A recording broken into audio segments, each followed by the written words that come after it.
주님의 이름으로 환영합니다. 지난 한 주간 저는 아주 즐겁게 한 주간을 지냈습니다.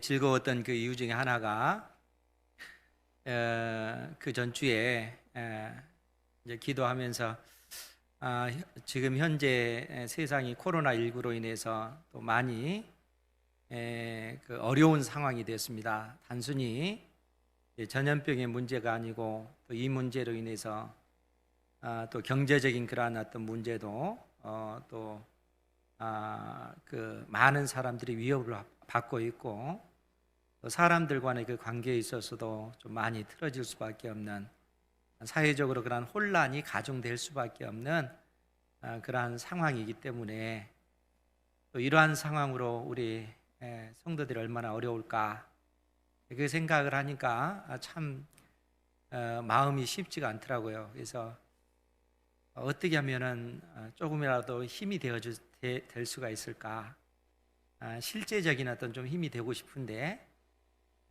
그러는 가운데 또 한 분 장로님이 두둑한 봉투를 주셨습니다.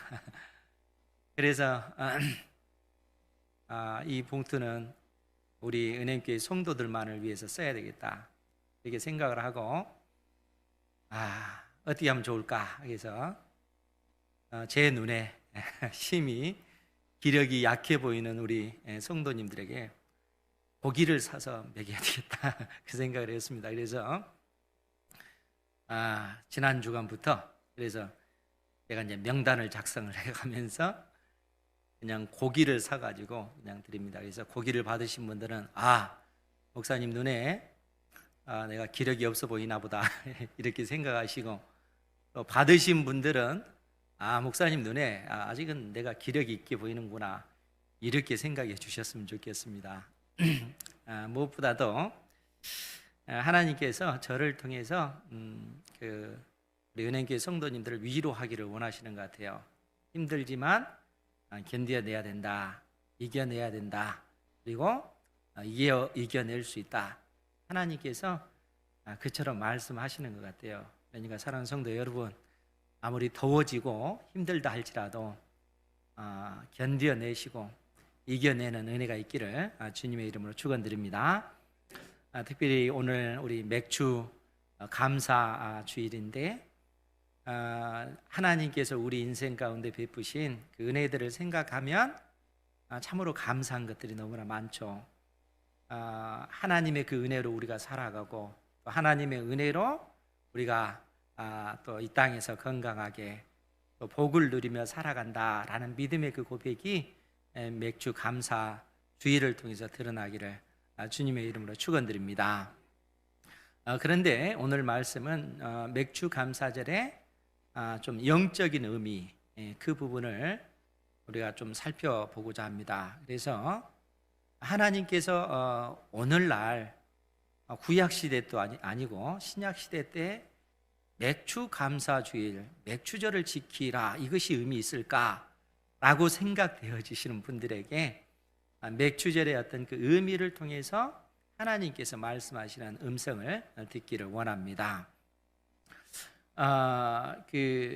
하나님께서 특별히 우리 인생들에게 절기를 통해서 그 말씀하기를 원하셔요. 왜 그런가 하면 구약 이스라엘 백성들 같은 경우는 오늘날 우리처럼 성경을 자유자재로 읽을 수 있는 그러한 시대가 아니기 때문에 하나님께서 계시의 말씀을 주실 때도 하나님의 그 자녀들이 그 계시의 의미를 잘 깨달아 알 수 있는 그러한 방식을 통해서 주께서 말씀을 내려주셨습니다. 그러니까 예를 들어서 이제 절기를 지키라, 절기하면 하나님께서 구약 이스라엘 백성들에게 크게 세 가지 말씀하셨어요. 유월절을 지키라, 맥주절을 지키라, 초막절 절기를 지키라.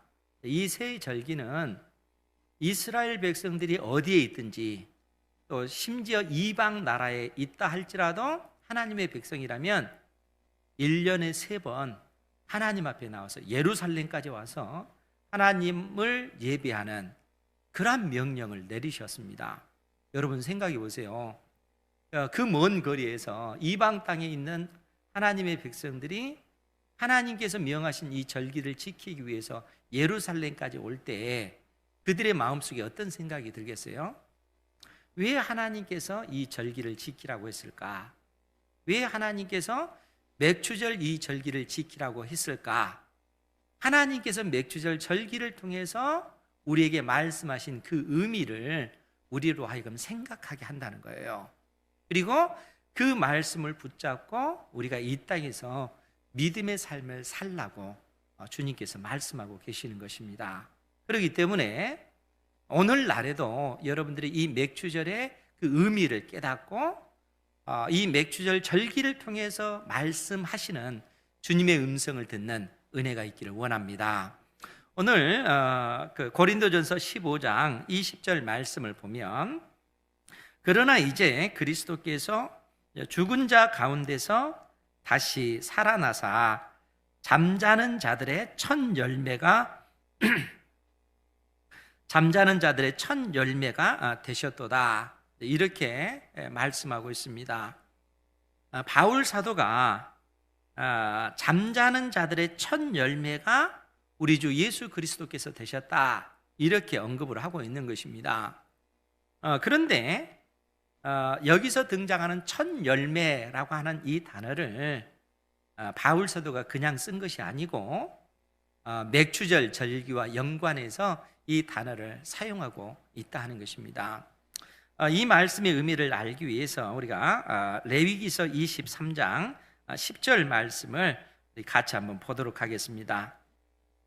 레위기서 23장 10절 11절 말씀인데, 하나님께서 모세를 통해서 하신 말씀입니다. 레위기서 23장 10절 이하의 말씀을 보면, 이스라엘 자손에게 말하여 이르라. 너희는 내가 너희에게 주는 땅에 들어가서 너희의 곡물을 거둘 때에 너희의 곡물의 첫 이삭 한 단을 제사장에게로 가져갈 것이요, 제사장은 너희를 위하여 그 단을 여호와 앞에 기쁘게 받으심이 되도록 흔들 때 안식일 이튿날에 흔들 것이며. 지금 레위기 23장 10절 이하에 있는 이 말씀은 하나님께서 맥추절 절기를 지키라 명하시면서 주신 말씀입니다. 그런데 이제 이 맥추절 절기가 언제인가, 이런 생각이 이제 우리가 들 텐데, 보통 6월절 절기는 4월 달에 있습니다. 우리나라 달력으로 4월 초쯤 이제 6월절 절기가 있어요. 그런데 이 맥추절 절기는 6월절 그 만찬이 끝나고 나서, 6월절이 끝나고 나서 그 다음 날이 안식일인데, 안식 후 첫날부터 이 맥추절 절기가 시작이 되는 겁니다, 실상.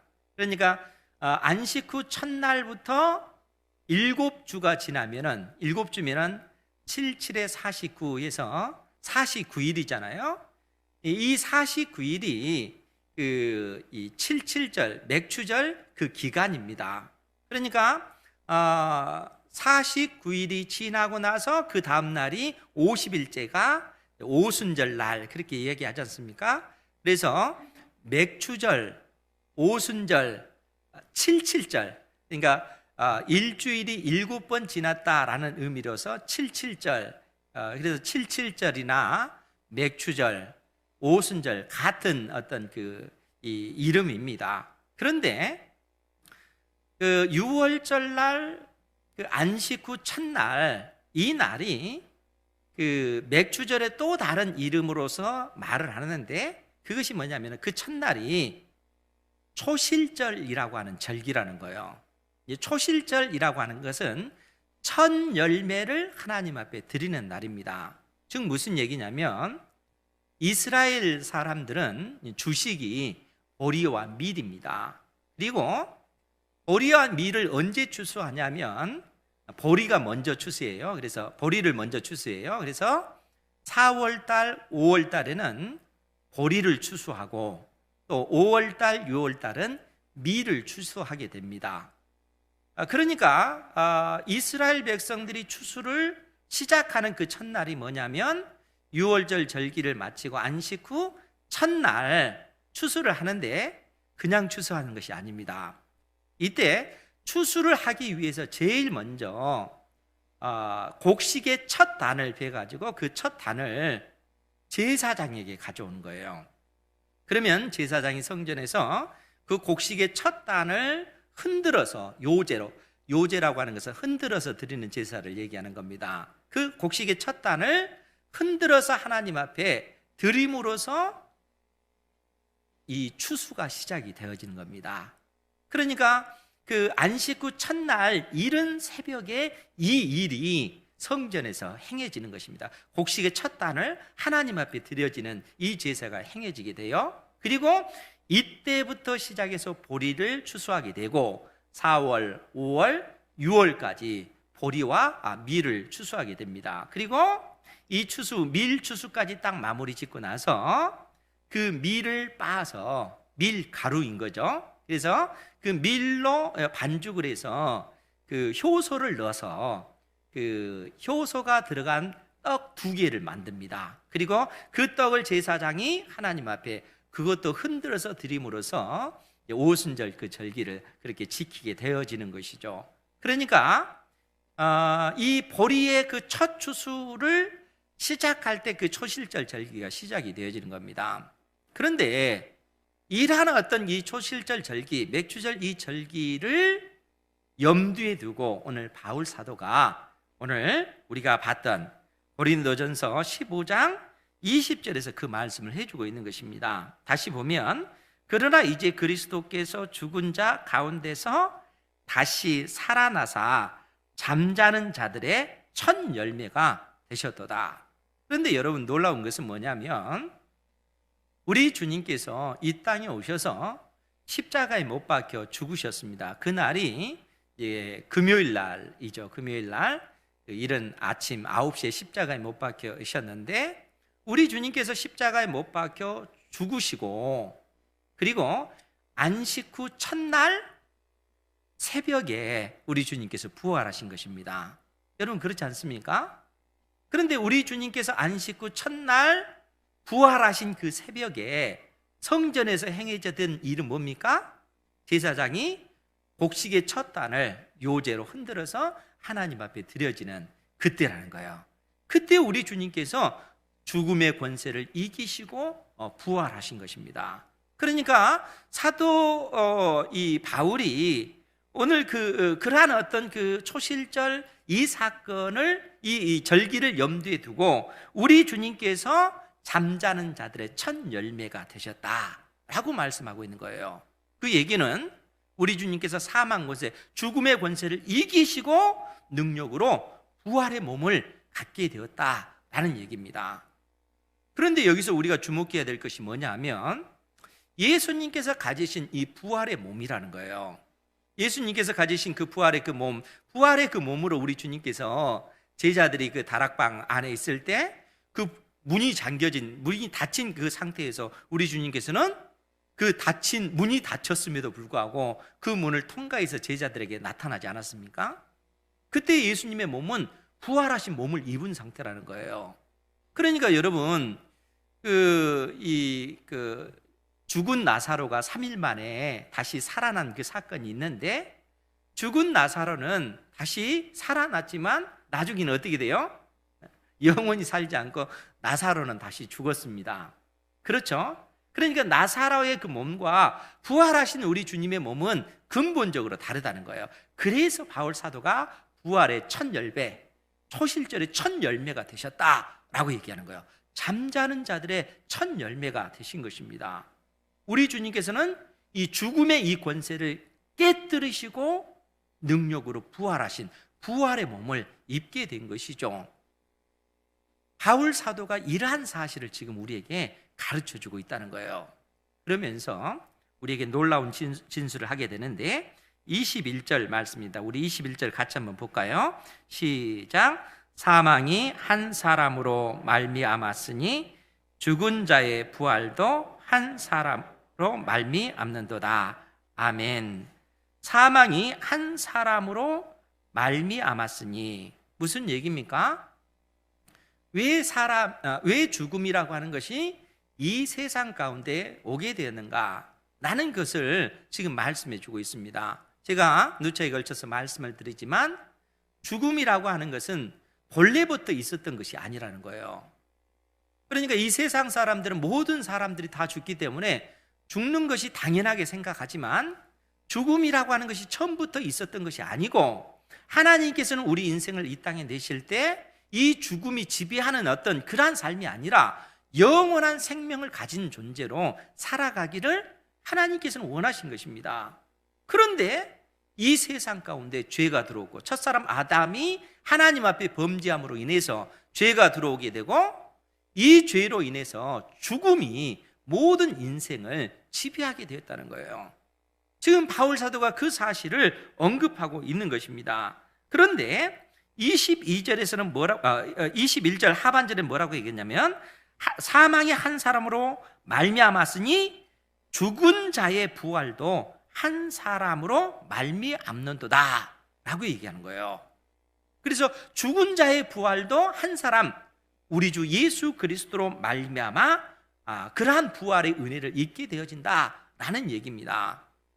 여러분 그 고린도전서 15장 45절 말씀에 보면 45절 말씀에 보면 기록된 바 첫사람 아담은 생명이 되었다 함과 같이 마지막 아담은 살려주는 영이 되었나니.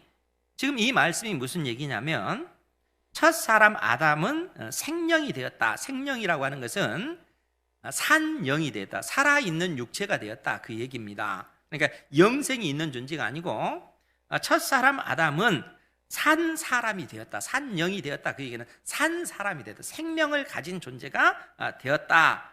라는 그런 의미입니다. 그런데 마지막 아담은 살려주는 영이 되었나니.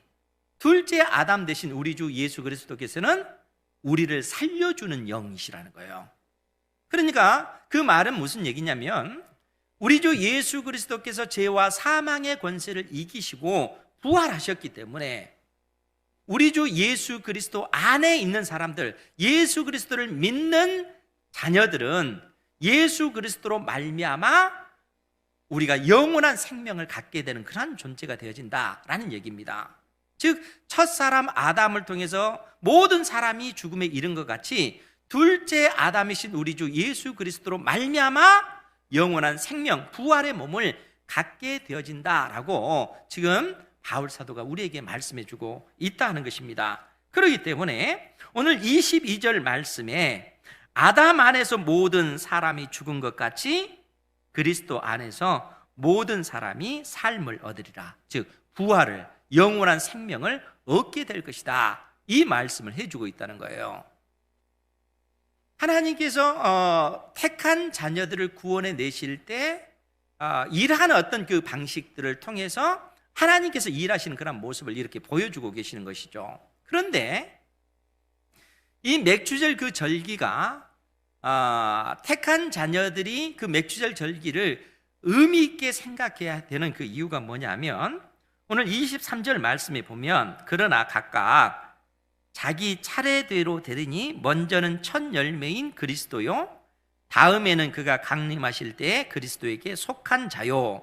즉 우리가 부활의 몸을 입게 될 때는 그냥 되어지는 것이 아니라 순서가 있다는 거예요. 첫 번째는 첫 열매인 그리스도가 몸의 부활을 입고 그 다음에는 그리스도에게 속한 자들이 부활의 몸을 입게 된다는 겁니다. 즉 맥주절 그 절기의 그 예를 들어서 말씀을 드리자면 지금 초실절 첫 열매로 우리 주님께서 첫 열매로 하나님 앞에 드려졌다는 거예요.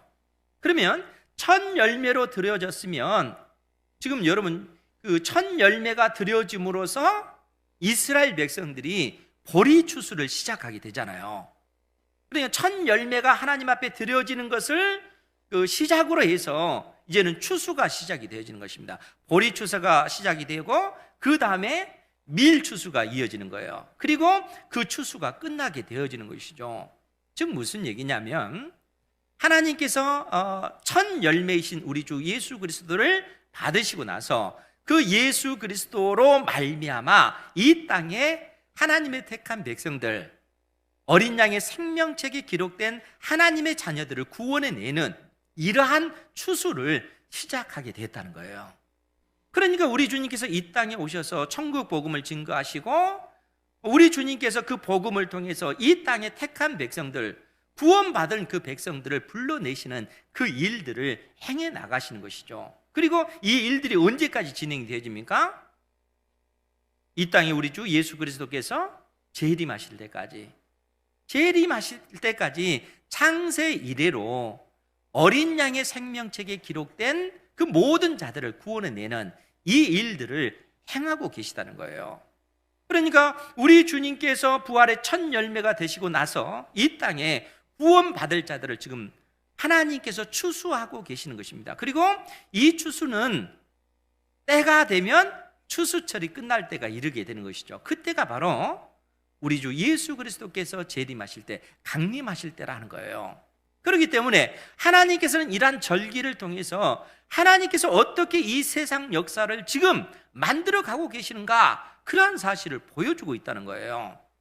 그러니까 믿음의 백성들이 해마다 그 절기를 통해서, 맥주절이면 그 맥주절의 그 의미를 통해서 하나님께서 지금도 일하고 계시는구나 하는 그러한 사실을 다시 한번 생각하고 우리가 믿음의 그 눈으로 하나님을 바라보며 이 땅에서 인내의 그 삶을 살아가는, 이러한 삶을 살아가야 된다는 거예요.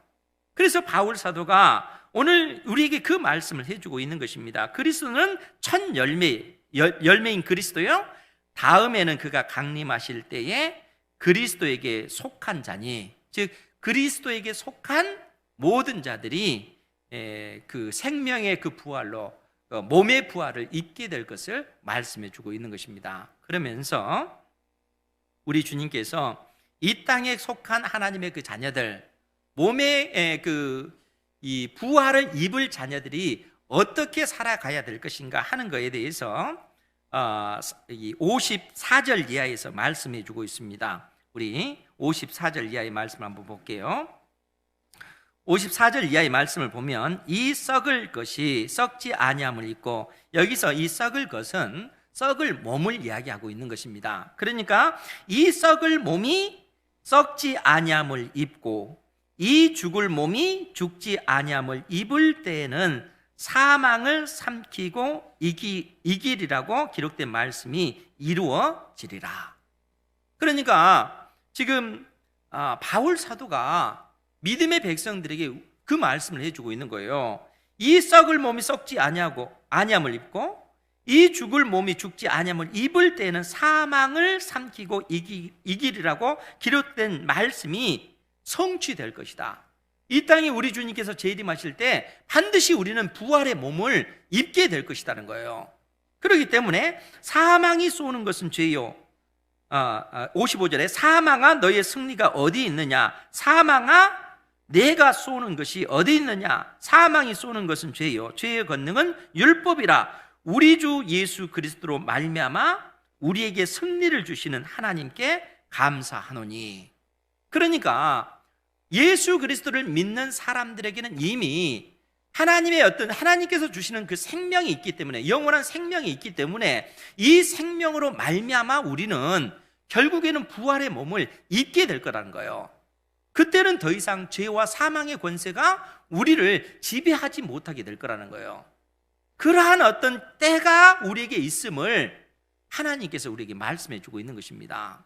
사랑하는 성도 여러분, 믿음의 눈으로 하나님께서 앞으로 이루어 가실 그 일들을 내다보시고 여러분들이 그 믿음의 그 길을 걷는 은혜가 있기를 주님의 이름으로 축원드립니다. 하나님께서 장차 그러한 일들을 이루실 거라는 거예요. 그렇기 때문에 우리가 이 땅에 살아가면서 그러한 어떤 현실적인 어려운 문제가 때에 따라 있고 우리도 예기치 못하는 인생의 그러한 어려운 문제가 있지만 그로 인해서 우리는 좌절할 수 없는 존재라는 거예요. 왜냐하면 궁극적으로 하나님께서 우리를 위해서 그처럼 놀라운 일들을 이루실 것이기 때문에 그렇다는 거예요. 그래서 바울 사도는 우리가 이 땅에서 그러한 상황 속에서 인내하며 견뎌내며 믿음의 그 주님을 바라보기를 원하고 계시는 것입니다. 사랑하는 성도 여러분, 어떠한 상황 속에서도 그래서 주님을 바라보는 은혜가 있기를 주님의 이름으로 축원드립니다. 그러면서 바울 사도는 여기서 덧붙여서 24절 말씀에, 우리 24절 말씀 같이 한번 보겠습니다. 시작. 그 후에는 마지막이니 그가 모든 통치와 모든 권세와 능력을 멸하시고 나라를 아버지 하나님께 바칠 때라. 아멘. 그 후에는 마지막이니, 즉 우리 주님께서 이 땅에 재림하셔서 이제 온 세상을 통치하시는 그런 모습을 보여주고 있습니다. 그래서 그가 모든 통치, 이 세상의 모든 나라의 통치와 이 세상의 모든 권세와 이 세상의 모든 능력을 멸하시고 나라를, 즉 하나님의 나라, 천국을 아버지 하나님께 바칠 때라. 우리 주님께서 이 땅에 재림하셔서 결국 하나님의 그 나라를 이처럼 완성시키실 거라는 거예요. 그때는 이 땅에 있는 세상의 모든 나라들, 민족들을 하나님께서 다 심판하시겠다라고 말씀하고 있는 것입니다. 그리고 이 땅에 있는 모든 인생들을 이때 하나님께서 다 심판하십니다. 어떻게 심판하실까요? 여러분, 예수 그리스도 안에 있는 사람들에게는 생명의 그 부활로 하나님께서 영원한 하나님의 나라를 상속받는 상속자로 우리를 불러내실 것이지만, 예수 그리스도를 믿지 않는 사람들은 영원한 그 지옥에 던져지게 될 거라는 거예요. 영원한 불못에 던져지게 될 거라는 거예요. 마지막 때 그러한 일들이 일어나게 될 거라는 거예요. 그래서 여러분, 요한복음 5장 29절 말씀에 보면, 요한복음 5장 29절 말씀에 보면 제가 읽어드릴게요. 28절부터 보겠습니다. 거기에 보면, 이를 놀랍게 여기지 말라. 무덤 속에 있는 자가 다 그의 음성을 들을 때가 오나니. 무덤 속에 있는 자는 이제 죽은 자들을 얘기하는 거예요. 사망 권세의 지배하에 있는 자들이 다 그의 음성을 들을 때가 오나니 선한 일을 행하는 자는 생명의 부활로, 악한 일을 행하는 자는 심판의 부활로 나오리라. 무슨 얘기입니까? 선한 일을 행하는 자는 생명의 부활로. 선한 일이라고 하는 것은 착한 일을 많이 했을 때 생명의 부활의 몸을 입는다, 그 얘기가 아니고, 여기서 선한 일이라고 하는 것은 예수 그리스도를 믿고 예수 그리스도를 의지하여 이 땅에서 믿음의 삶, 하나님께서 약속하신 그 약속의 말씀을 붙잡고 그 선한 싸움을 싸워 나가는 그러한 삶을 살아가는 자녀들에게는 생명의 그 부활이 있을 것이고, 즉 영원한 하나님의 나라 천국을 상속받는 생명의 부활이 있을 것이지만, 악한 일을 행한 자, 악한 일은 그 예수 그리스도를 부인하고 자기의 인생을 자기 계획대로 살아가는 그러한 사람들을 이야기합니다. 그 사람들에게는 영원한 생명이 없기 때문에 그들 역시 몸의 부활을 입게 되는데, 믿지 않는 자들도 몸의 부활을 입게 되는데, 그들은 몸의 부활을 입는 이유가 뭐냐면 영원한 지옥, 영원한 그 불못에 던져지기 위해서 그들은 몸의 부활을 입게 된다는 거예요. 그러니까 우리 주님께서 마지막 때에 그러한 일들을 행하실 것이다 라고 우리에게 말씀해 주고 있는 것입니다. 그래서 다시 본문의 말씀으로 돌아가서 고린도전서 15장 25절 말씀에 보면, 그가 모든 원수를 그 발 아래에 둘 때까지 반드시 왕 노릇 하시리니 맨 나중에 멸망받을 원수는 사망이니라. 우리 주님께서 온 세상을 심판하시고 제일 나중에, 맨 나중에 멸망받을 원수는 사망이니라, 죽음이니라. 무슨 얘기입니까? 더 이상 죽음이 왕노릇하지 못하도록 하나님께서 만드시겠다는 거예요. 여러분, 이 죽음이라고 하는 것이 얼마나 무서운 것입니까? 사실 우리 인생 가운데 죽음을 두려워하지 않는 인생이 없잖아요.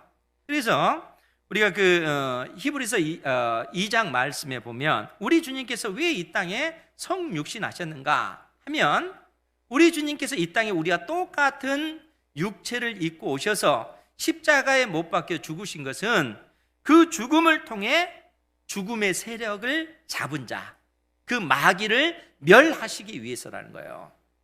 그러니까 이 사단은 이 사망 권세를 가지고 우리 인생을 두렵게 하고 우리 인생을 사망 권세를 가지고 우리를 사로잡아 가잖아요. 그것이 마귀의 어떤 이 권세 아닙니까?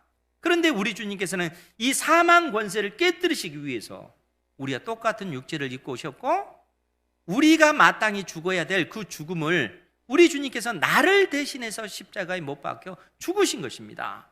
그러니까 사랑하는 성도 여러분, 우리가 예수님을 믿는다라고 했을 때 내가 예수님과 함께 십자가에 못 박혀 죽은 것입니다. 여러분들은 이미 십자가에 못 박혀 죽은 존재라는 거예요. 동시에 우리 주님께서 사망 권세를 이기시고 부활하실 때 우리도 예수님과 함께 부활한 존재라는 거예요. 그러니까 예수님을 믿는 우리 안에는 부활 생명이 있는 존재입니다. 있는 상태입니다. 그러니까 여러분들 속에는 이미 부활 생명이 있는 거예요. 더 이상 사망 권세가 우리를 장악하지 못합니다. 우리는 육체적으로 죽는다 할지라도 그래서 이 사망 권세 아래 매인바 되는 존재가 아니라 우리는 죽는 그 즉시 이 낡은 육체를 벗어버리고 하나님의 품에 안기게 되는 거예요. 하나님의 품에 우리가 안기게 되는 거예요. 그리고 이 땅에 우리 주님께서 재림하실 때 부활의 몸을 입게 된다는 거예요. 우리 안에 부활 생명이 있기 때문에 그런 것입니다. 그러니까 우리 주님께서 이러한 일들을 이루시기 위해서 십자가에 못 박혀 죽으시고 죽음의 권세를 깨뜨리시고 이 사망 권세 잡은 자, 이 사단의 세력을 이처럼 멸하시고 동시에 죽기를 무서워함으로 한평생 종노릇하는 모든 자들에게 해방을 주시기 위해서. 그러니까 이 땅에서 사는 사람들이 나중에 예수님의 생명이 없는 사람들은 죽음이 두렵잖아요. 죽음 직전에 이르렀을 때 그들이 이 땅에서 일어났던 것 그게 아무것도 아닌 것이 되잖아요. 사망 권세 아래 그들이 놓이게 되기 때문에 그런 것입니다. 그러니까 이 사망 권세 아래 종노릇하는 그러한 인생들을 구원해 내시기 위해서 우리 주님께서 이 땅에 오셨다는 거예요. 그리고 이 사망 권세를 깨뜨리신 것입니다. 그렇기 때문에 오늘 우리 주님께서 맨 나중에 멸망받을 원수는 사망이다 이렇게 선언하고 있는 것입니다.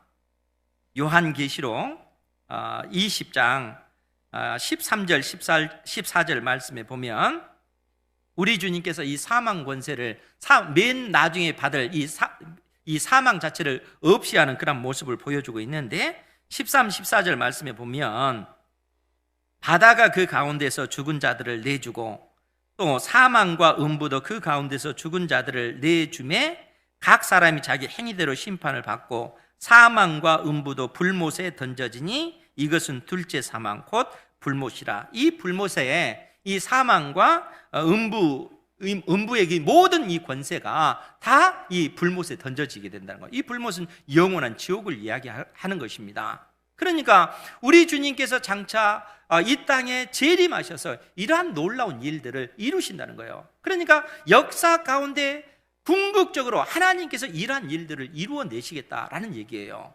사랑하는 성도 여러분, 하나님께서 이 절기라고 하는 이러한 것을 통해서 또 성경 66권을 통해서 궁극적으로 우리에게 가르쳐주고자 하는 말씀이 그 얘기라는 거예요. 그러니까 사랑하는 성도 여러분, 우리가 맥주 감사 주일 예배로 드리지만 한 해 동안 하나님의 은혜로 우리가 먹고 살고 하나님의 은혜로 건강하게 살고 하나님의 은혜로 자녀들이 형통하고 이러한 어떤 그 삶에 대해서 감사하면서 예배를 드리지만 동시에 그 속에 담긴 그 영적인 의미, 그 가르침을 여러분들이 마음속에 새기셔야 된다는 거예요. 하나님께서 역사를 이처럼 이끌어가고 계시는구나. 결국에는 우리 주님께서 이 땅에 재림하실 것이고 재림하실 때 이 땅에 있는 모든 인생들이 부활의 몸을 입게 될 것이지만 믿지 않는 자들은 영원한 불못에 던져지게 되고 믿는 하나님의 자녀들은 영원한 하나님의 나라를 상속받게 될 거라는 거예요. 이러한 사실을 우리 주님께서 우리에게 가르쳐주고 계시는 것입니다. 이 진리를 견고히 붙잡으시기 바랍니다. 그러면은 이 진리를 가진 하나님의 자녀들이 이 땅에서 어떻게 살아야 되겠습니까? 우리 주님께서 이러한 어떤 부활 생명을 가진 하나님의 그 자녀들이 어떻게 살아야 되는가? 이 땅에서 견뎌내며 인내하며 믿음의 눈으로 하나님을 바라보면서 살아야 된다라고 말씀하고 있습니다. 여러분, 그래서 로마서 8장 23절 25절 말씀에 보면 제가 자주 인용하는 말씀이잖아요. 로마서 8장 23절 25절을 보면 그뿐 아니라 또한 우리 곧 성령의 처음 익은 열매를 받은 우리까지도 속으로 탄식하며 양자 될 것, 즉 하나님의 자녀가 될 것, 곧 우리 몸의 속량 부활을 기다리느니라.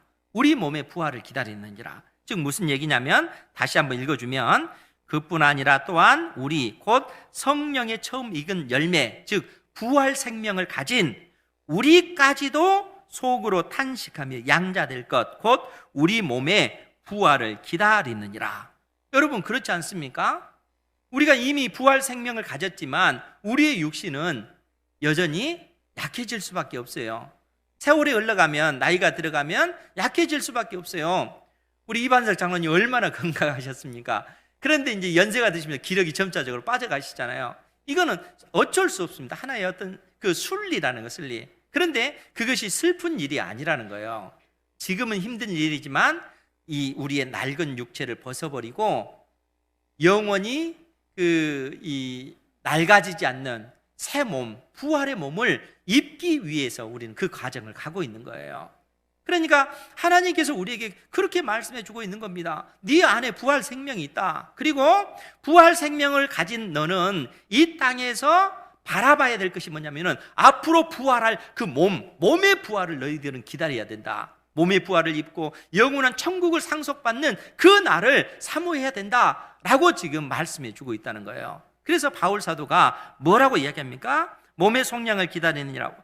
우리가 소망으로 구원을 얻었습니다. 그래서 우리가 구원받은 것이 소망을 얻었다고 얘기하는 거예요. 몸의 부활까지 입어야 되니까. 그래서 소망으로 구원을 얻었음에 보이는 소망이 소망이 아니니 보는 것을 누가 바라리요? 만일 우리가 보지 못하는 것을 바라면, 보지 못하는 부활의 몸을 소망하고 있으면 참음으로 인내하면서 기다려야 된다라고 말씀하고 있는 거예요.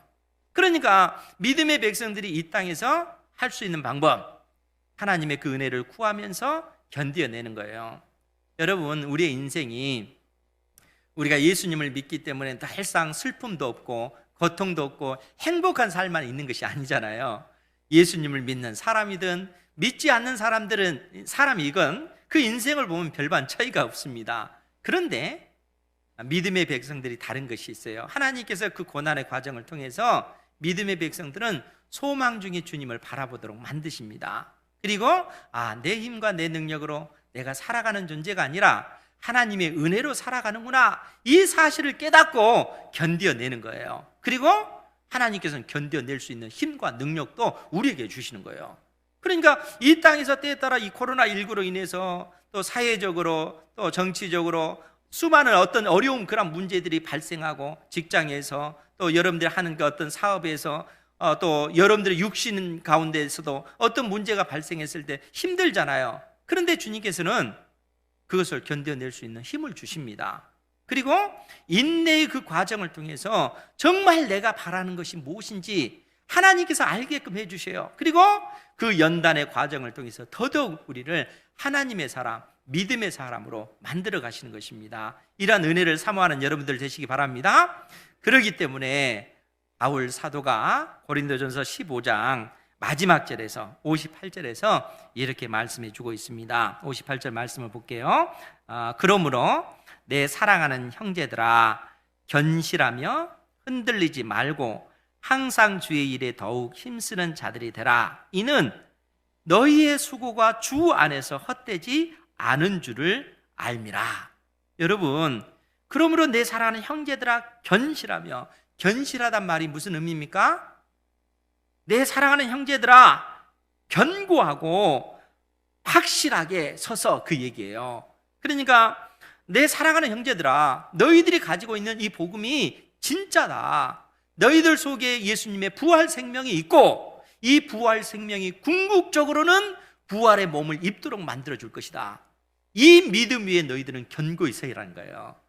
그러니까 하나님께서 앞으로 내 인생 가운데 일해 나가실 그것을 믿음의 눈으로 바라보면서 하나님께서 내 인생을 통해서 일하실 그것을 내다보면서 이 땅에서 견고한 그 신앙 가운데 견고하게 흔들리지 않냐고 그 믿음 위에 견고히 서서 인내하면서 견뎌내면서 항상 주의 일에 힘쓰는 자들이 되라 라고 말씀하고 있는 거예요. 항상 주의 일에 힘쓰는 자들이 되라. 여러분, 주의 일에 힘쓰는 자들이 어떤 자들입니까? 주의 일에 힘쓴다는 일이 어떤 일이에요? 주의 몸된 교회 안에서 믿음의 형제 자매들이 하나님 앞에 은혜를 입고 견고히 서갈 수 있도록 돕는 역할을 하는 겁니다. 여러분, 교회 공동체가 세상과 근본적으로 다른 것이 뭡니까? 세상은 끊임없이 공격하고 헐뜯고 그러잖아요. 가까운 사람들에게. 참 슬픈 일이지만 이 철인 3종 경기 이 그 선수 중에 한번 23살 먹은 이 우리 그 어린 그 선수가 자기 생명을 끊었잖아요. 그것이 그 어떤 그 이 선수 그 훈련, 그들은 함께 합숙 훈련하니 얼마나 함께 그냥 살을 맞대고 사는 사람들이잖아요. 그런데 그 안에서 서로 미워하고 폭력이 그 난무하고 또 어떤 그 이 정신적인 그런 고통을 가하고 그걸 견디지 못해서 결국 그 어린 그 선수가 자기 생명을 끊었잖아요. 이것이 세상이 어떤 세상 공동체의 그런 모습이라는 거예요. 그러면 교회는 어떻습니까? 오늘 바울 사도가 항상 주의 일을 더욱 힘쓰는 자가 되라 라고 그렇게 말씀하시잖아요. 그 얘기는 결국 믿음의 그 백성들이 이 땅에서 견뎌낼 때, 인내할 때 그러한 어떤 힘을 믿음의 형제 자매들이 북돋아주고 그 어떤 현실의 그 어려움을 이겨낼 수 있도록 격려하면서 함께 세워져 가야 된다는 거예요. 그러니까 사랑하는 성도 여러분, 우리가 그러한 존재가 돼야 됩니다. 믿음의 형제 자매들이 힘들어할 때 그들의 그 아픔을 나의 아픔처럼 여기면서 여러분들이 할 수 있는 범위에서 밥 한 끼 사줘도 좋아요. 멋있는 커피숍에 데려가서 맛있는 커피를 사주면서 위로해줘도 좋습니다. 이러한 어떤 선한 행실들이 우리 주 예수 그리스도 안에서 의미 있는 그러한 행동이 된다는 거예요. 그러한 것을 통해서 믿음의 그 형제들이 이 땅에서 견뎌낼 수 있는 그 힘을 공급받는 것입니다. 이겨낼 수 있는 힘을 공급받는 것입니다. 하나님께서 나를 어떻게 사랑하시는가 삶의 환경을 통해서 보게 되는 거예요. 살아계신 하나님이 나와 함께 하는구나, 이것을 경험하게 되는 것이죠. 이러한 삶을 추구하시기 바랍니다. 오늘 우리 주님께서 이러한 말씀을 해주시는 거예요. 항상 주의 일에 더욱 힘쓰는 자들이 되라. 이는 너희 수고가 주 안에서 헛되지 않은 줄 알미라. 너희들이 주 안에서 행한 그 모든 일들을 하나님께서 불꽃 같은 눈동자로 다 보고 계시고 하나님께서 기뻐하시며 그 인생을 더더욱 복되게 만드시는 것입니다. 그러한 삶을 살아가는 여러분들 되시기 바랍니다. 이 맥주 감사주일 이 날의 어떤 그 영적 의미를 여러분들이 다시 한번 생각하셔서 하나님께서 나에게 베푸신 그 은혜, 그리고 내가 이 땅에서 어떻게 믿음의 삶을 살아가야 할 것인가 다시 한번 여러분들의 어떤 신앙의 그 옷깃을 다시 한번 여미셔서 믿음의 사람으로 견고히 서는 은혜가 있기를 주님의 이름으로 축원드립니다. 기도하겠습니다.